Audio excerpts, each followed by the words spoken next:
Disclaimer: this story is a work of fiction created for entertainment purposes only.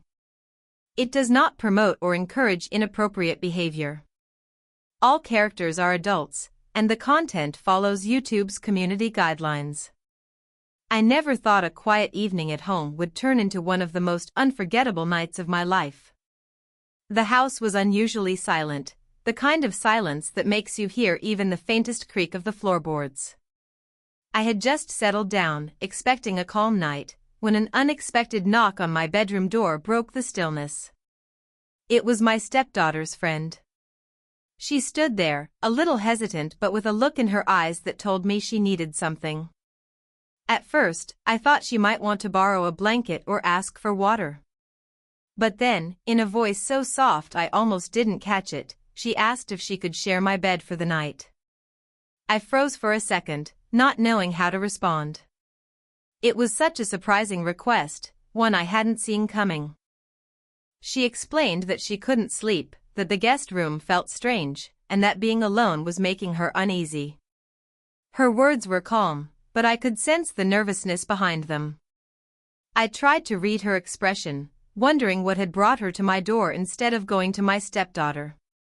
The air between us suddenly felt heavier, charged with an emotion I couldn't quite name.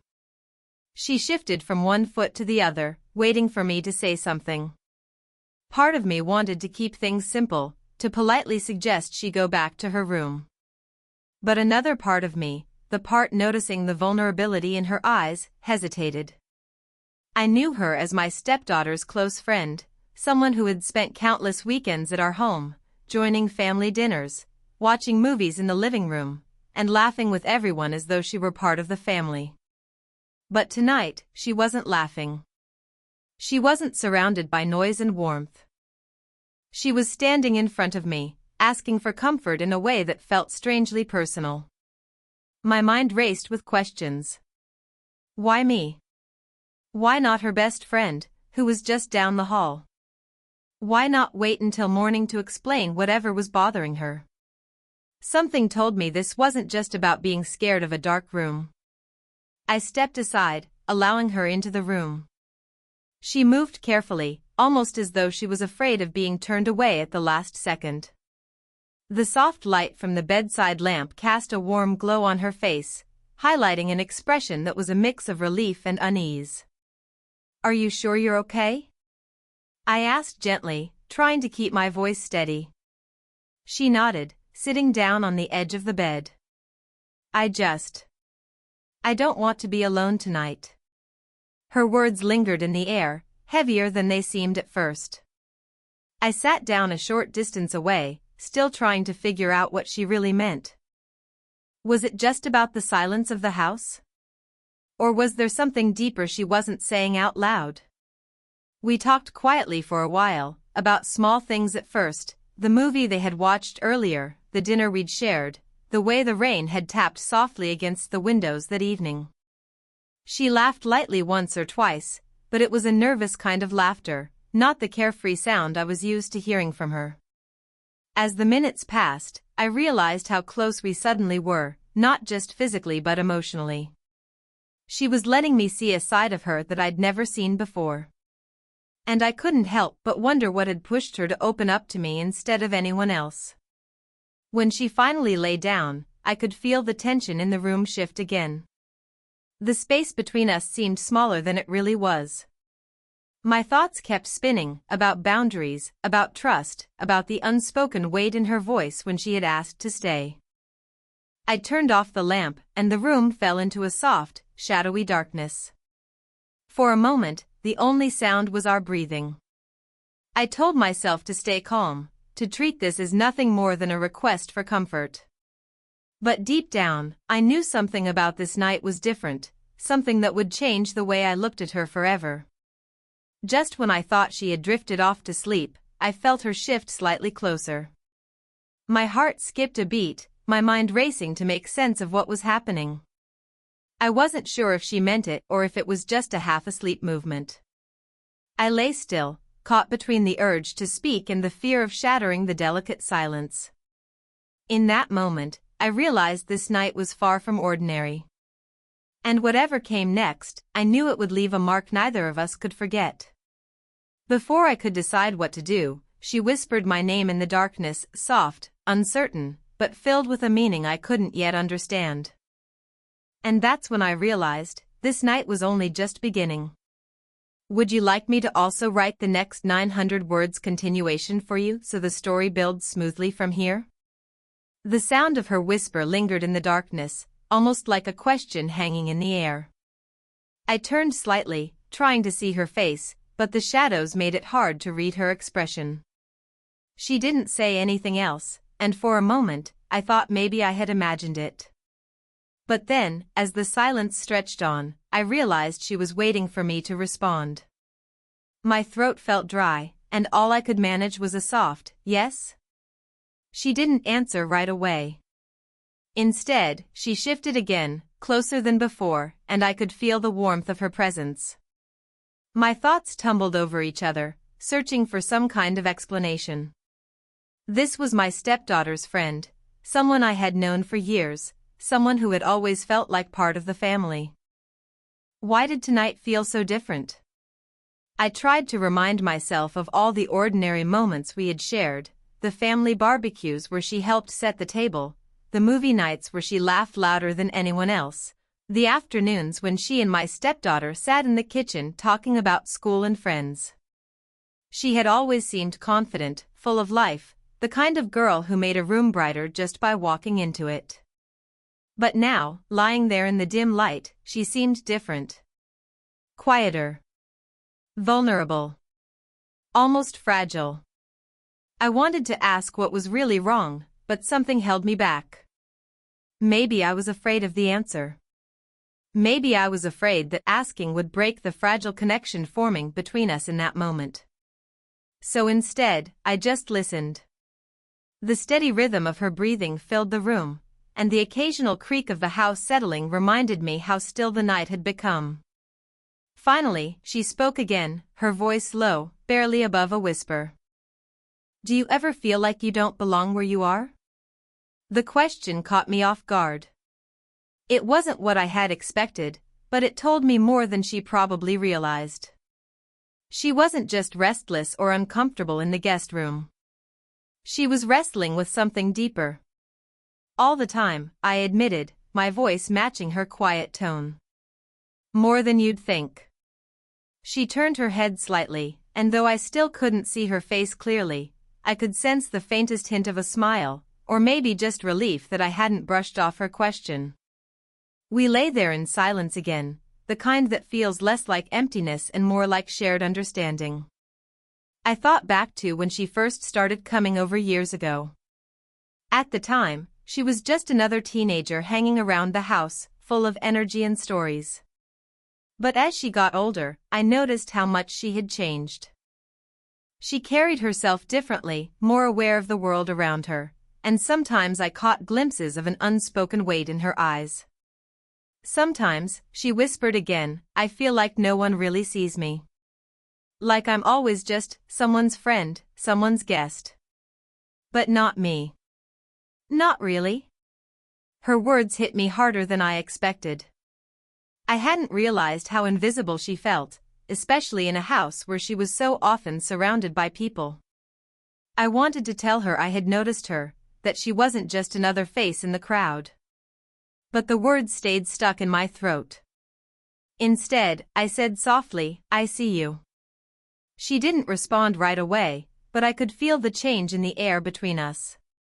Her breathing slowed, and the tension in her shoulders seemed to ease just a little. For a brief moment, I wondered if maybe that was all she needed, to be acknowledged, to be reminded she mattered. As the minutes passed, I found myself thinking about how much trust she must have had in me to come here tonight. She could have kept her feelings to herself, hidden behind laughter and small talk like she usually did. But instead, she had knocked on my door and asked to share the one space in the house that wasn't meant for her. That meant something, even if I didn't yet understand what. The night wore on, and the quiet of the house grew deeper. Every so often, I'd hear her shift slightly, as though she couldn't quite get comfortable, and each time, I wondered if she was searching for more than just a place to sleep. I lay awake long after she had finally closed her eyes, staring into the shadows and replaying our conversation in my mind. There was a weight behind her words, a story she hadn't told me yet, and I couldn't shake the feeling that tonight was just the beginning of it. Part of me wanted to reach out, to ask her directly what she was holding back. But another part of me knew that if she wanted to share, she would do it in her own time. For now, all I could do was be present, to let her know she wasn't alone, even if she didn't have all the answers yet. And then, just when I thought she had finally drifted into a peaceful sleep, she stirred again and whispered something so soft I almost missed it. "Promise you won't tell anyone I was here tonight." Her words sent a fresh wave of questions through my mind. Why would she want me to keep this a secret? What was she afraid of? I didn't answer right away, partly because I wasn't sure what to say and partly because I was trying to read the meaning behind her request. But before I could respond, her breathing evened out again, and I realized she had fallen asleep waiting for my reply. I lay there in the dark, listening to the quiet rhythm of her breath, knowing this night had changed something between us. I didn't know what would come next, but one thing was certain, whatever she hadn't said yet was still hanging in the air, waiting for the right moment to come out. And as I closed my eyes, I couldn't help but wonder if that moment would come sooner than either of us expected. Do you want me to continue with the next part, the build-up to the climax, in the same style, around 900 to 1,000 words, so the tension keeps growing? The next morning, I woke up earlier than usual, the room still carrying the heaviness of the night before. For a moment, I wasn't sure if it had all been a dream, the knock on the door, her quiet voice, the way she had asked to stay. But then I turned slightly and saw her there, still asleep, her face soft in the morning light. It all came rushing back, and the questions I had fallen asleep with returned even stronger. I got up quietly, not wanting to wake her, and stepped into the kitchen. As the coffee brewed, I kept replaying her last words in my mind. "Promise you won't tell anyone I was here tonight." The way she had said it wasn't playful, wasn't casual. It had been serious, almost urgent. She hadn't wanted anyone to know, not even my stepdaughter, her closest friend. Why? As I sat at the table, my stepdaughter walked in, stretching and yawning, completely unaware of what had happened. She greeted me like any other morning, her voice cheerful, asking if there was breakfast. I forced a smile, answering her questions while my mind was elsewhere. I kept glancing toward the hallway, wondering when her friend would wake up and how she would act around us. When she finally came into the kitchen, she looked calm, almost too calm, as if nothing unusual had happened. She smiled at my stepdaughter, joined the conversation, and carried herself like she always did. If I hadn't been awake half the night with her just a few feet away from me, I would have believed everything was normal. But I knew better now.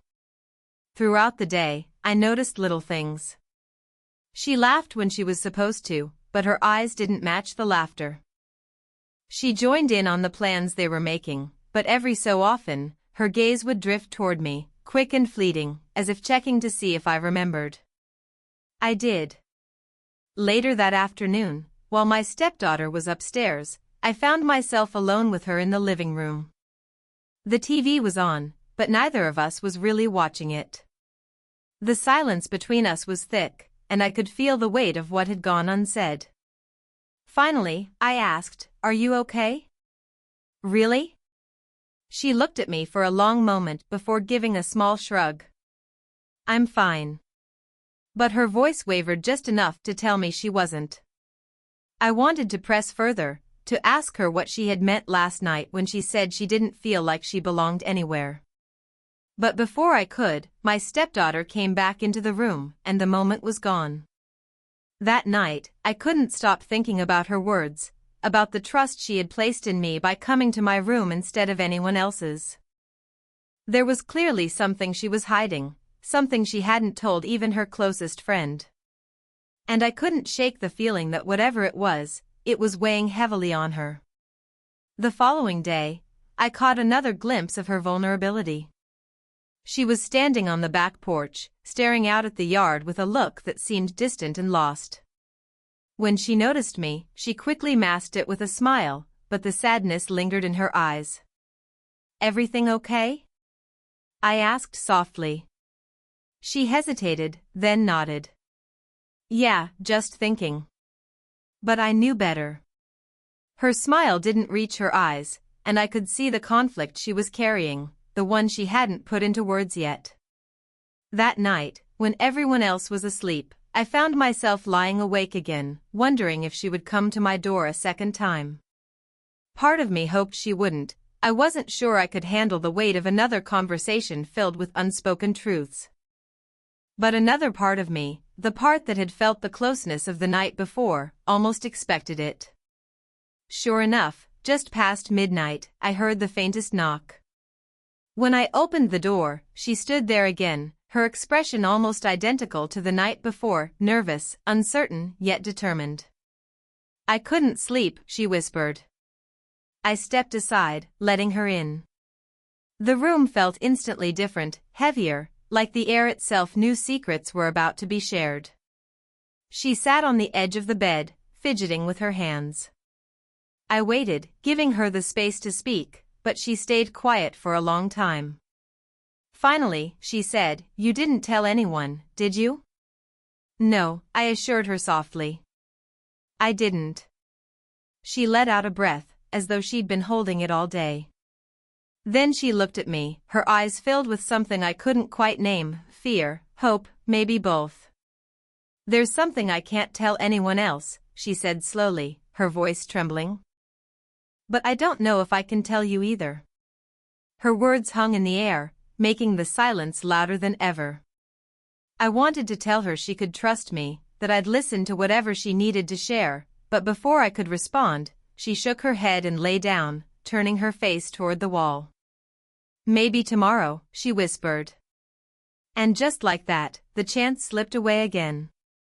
As I lay there in the dark, listening to the steady rhythm of her breathing, I realized that the real story wasn't about her staying in my room. It was about the secret she was carrying, the one she hadn't found the courage to speak yet.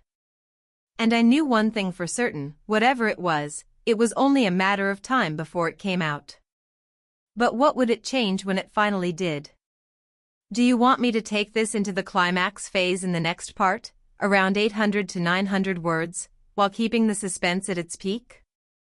The next day passed slowly, every hour thick with the weight of what had been left unsaid the night before.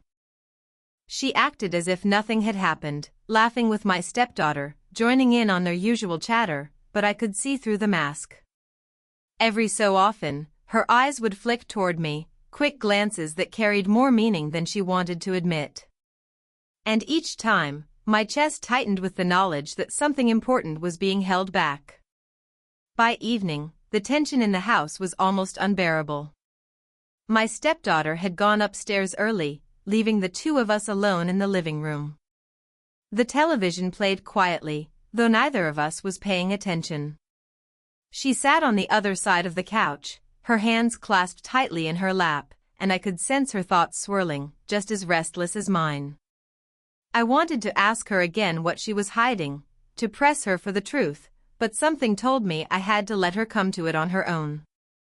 Still, the silence between us felt louder with every passing minute. When she finally looked up, her eyes met mine for just a second before she quickly looked away. "I don't know how much longer I can keep this in," she whispered, almost too quietly for me to hear. My heart raced. "Then don't," I said softly. "You don't have to." But before she could respond, footsteps sounded upstairs. My stepdaughter called out something about needing her phone charger, and just like that, the moment shattered. She stood quickly, almost as if startled, and disappeared down the hall before I could say anything more. That night, I couldn't sleep.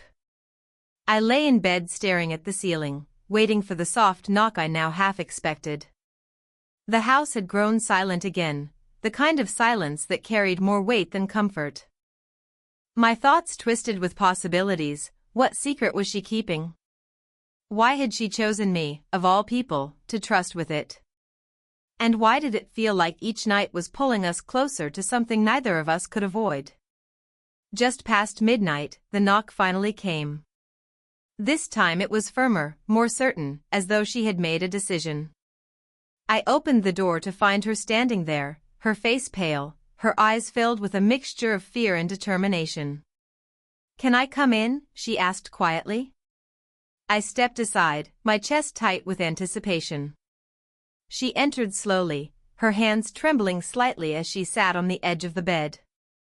For a long moment, she didn't speak.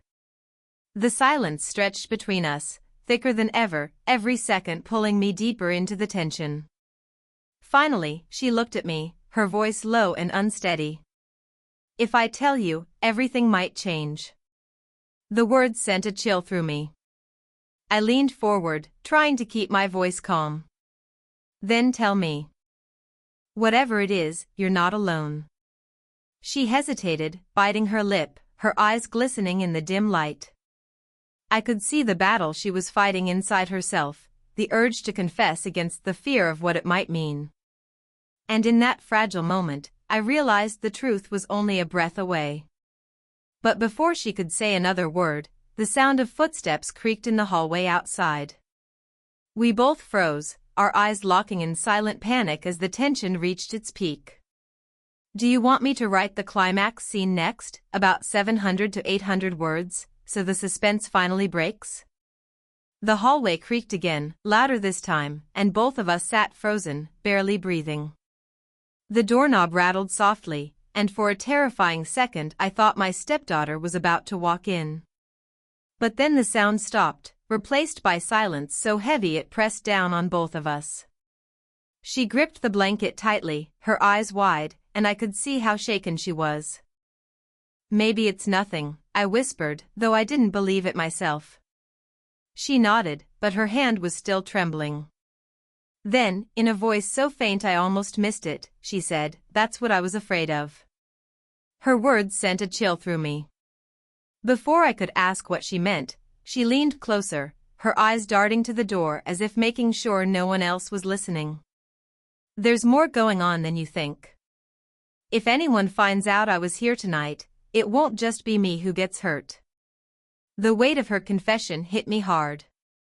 This wasn't just about her feeling out of place or needing comfort. There was something deeper, something dangerous, that she had been carrying alone. And now, by letting her into my room, I was part of it too. I searched her face, trying to understand. "What are you talking about?" She hesitated, her lips pressing together as though she was holding back words that threatened to spill out. Finally, she whispered, "I shouldn't have come here. But I didn't know where else to go." The sound of footsteps returned, closer this time, and we both stiffened. She grabbed my arm, her grip desperate, her eyes pleading with me not to say a word. My pulse quickened as I realized we were caught in something far bigger than a restless night. And for the first time, I wasn't sure if either of us was ready for the truth. "Do you want me to now carry this into the full climax scene, 700 to 800 words, with the stakes at their highest?" The room fell into a thick silence after my stepdaughter's words. Her friend looked down, embarrassed, as though she'd been caught doing something wrong. But the gentle smile on my stepdaughter's face told me there was no judgment, only understanding. "I know you come here when you're feeling restless," my stepdaughter continued softly. "You don't have to hide it. We've always been like family, you don't need to carry everything on your own." Her friend's eyes filled with tears, but this time they weren't from fear.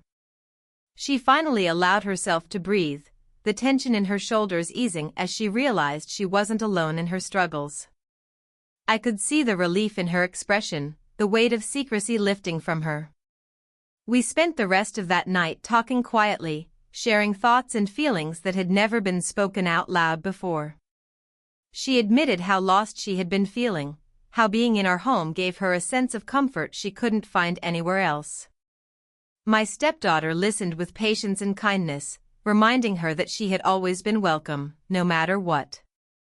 By morning, the heaviness of the previous nights had shifted into something lighter, more hopeful. The secret she had carried was no longer a burden, and she finally felt seen for who she truly was. Sometimes, the most important thing isn't solving every problem, but simply reminding someone they belong. That night proved that trust, compassion, and quiet understanding can change everything. And in that, we all found a new kind of peace.